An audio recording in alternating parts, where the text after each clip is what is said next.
আসসালামু আলাইকুম এভরিওয়ান। বর্মুতুর রক্তদান সমিতির উপলক্ষে আজকে একটা ছোট করে আয়োজন করা হয়েছে এবং এই আয়োজনে কি করা হয়েছে বা হয় নাই সবকিছু থাকছে এবং ভিডিওটা অনেক বড় হবে। প্রথমে বলে দিচ্ছি, সবাই সময় নিয়ে দেখবেন। বিসমিল্লাহির রহমানির রহিম। কুল হুয়াল্লাহু আহাদ আল্লাহুস সামাদ লাম ইয়ালিদ ওয়া লাম ইউলাদ ওয়া লাম ইয়াকুল লাহু কুফুয়ান আহাদ। সালাম। আমাদের এই আয়োজনটা আমাদের আল্লাহ তাআলার নাম দিয়ে এবং সূরা ইখলাস দিয়ে শুরু করলাম। প্রথমে বলে রাখি, এই ভিডিওটা 2025 সালে করা।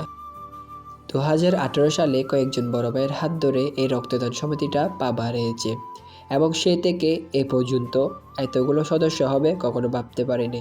আরও কয়েকজন সদস্য আছে এবং অনেকজন সদস্য আছে যারা প্রবাসের কাজে অথবা নিজের কাজে ব্যস্ত। আমাদের রক্তদান সমিতি থেকে আজকে এই মিলন মেলাটা হওয়ার একটাই পরিকল্পনা, নিজে শিখা এবং অন্যদেরকে শিখিয়ে দেওয়া এবং বড় ভাইয়ের থেকে পরামর্শ নেওয়া, কিভাবে একটা পরিবেশে কোনো ব্যক্তি যদি কোনো জায়গায় যদি আহত হয় কিভাবে তাকে সাহায্য করা যাবে।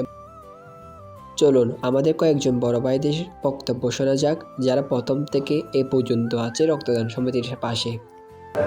শনিবার রক্তদান সংস্থা কর্তৃক আয়োজিত আজকের মিলন মেলায় উপস্থিত সবাইকে জানাই আমার সালাম এবং আদাব।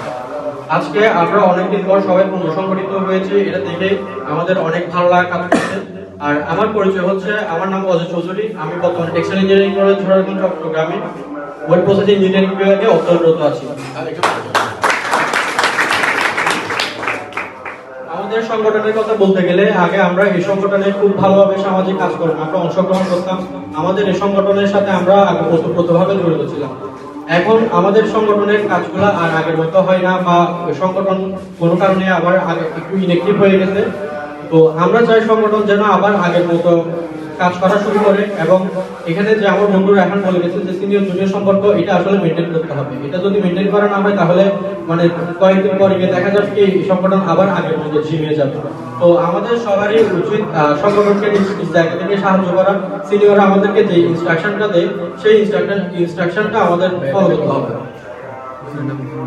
আমরা একটা সময় আমাদের এই সংগঠনের পক্ষ থেকে আমাদের বিভিন্ন সামাজিক কাজকর্ম, যেমন রক্তদান, গাছ লাগানো, বিভিন্ন ত্রাণ সহায়তা, এইসব কাজে আমরা আমাদের বন্ধুদের সাথে অনেক আনন্দের সাথে আমরা এইসব প্রোগ্রামে অংশ নিতাম।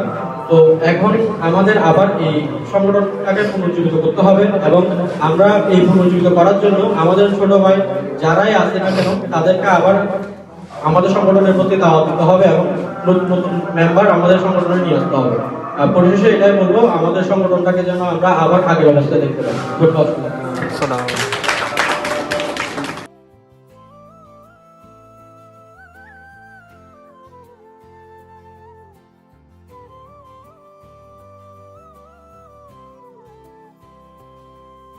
বাসুদা, ওনাকে যদি একটা ফোন করে বলেন রক্ত লাগবে, এটা পৃথিবীর যে প্রান্তে হোক না কেন তিনি ছুটে যান এবং তার থেকে আমরা অনেক কিছু শিখি এবং কিছুক্ষণ পরে আমার থেকে বক্তব্য দেওয়ার জন্য দাঁড়াইতে হবে। চলেন ভিডিওটা সামনে আগানো যাক। আশা করি আমাকে এখানে অনেকে চিনেন বা অনেকে চিনেন না, হয়তো চিনবেন না, কারণ হচ্ছে আমি এখানে এলাকায় থাকি না, বেশ কয়েকদিন ধরে আমি এলাকার বাইরে। তো এখানে আমি আরিফ ভাই আমাদের যিনি, উনি আমাকে এখানে এই রক্তদান সংস্থার ব্যাপারে কালকে বলছি, তো আমি এখানে যোগদান করছি। তো ছোটবেলা থেকে আমি একটা জিনিস দেখতাম, যখন এটা স্থগিত হয়েছিল যে এখানে অনেকে রক্তদান তো আমার অনেক ইচ্ছা ছিল যে এখানে এসে রক্তদান করবো, এখানে যোগদান করবো, সবার সাথে মিলেমিশে সামাজিক কাজ করবো। এটা ছোটবেলা থেকে ইচ্ছা ছিল, তো আজকে ইচ্ছাটা পূরণ হয়েছে। এবং আমাদের বাসুদা যিনি আমাকে সবসময় বলতো যে এই রক্তদান সংস্থায় সবসময় যোগ করবা, কারণ হচ্ছে এখানে অনেকে অনেক সময় বিপদে পড়ে বা গাড়ি দুর্ঘটনা করে অনেক সময় রক্ত লাগে। আমি যেমন ফেসবুকে বা আমরা অনলাইনে দেখি যে অনেক সময় দুর্ঘটনা হচ্ছে রক্ত লাগে, এবং যারা এই রক্তদান সংস্থাতে কাজ করে তারা এই রক্ত দিতে পারে। এবং এখানে আমাদের বড় ভাই এবং 3জন বড় ভাই এসে আমাদেরকে অনেক কিছু শিখাইছে। যেমন একজন হচ্ছে বড় ভাই, যে বড়দেরকে সম্মান করতে, এটা আসলে সত্যি, কারণ বড়দের সম্মান করা আমাদের সঠিক ব্যাপার। তো আজকে এতটুকু। সালাম আলাইকুম।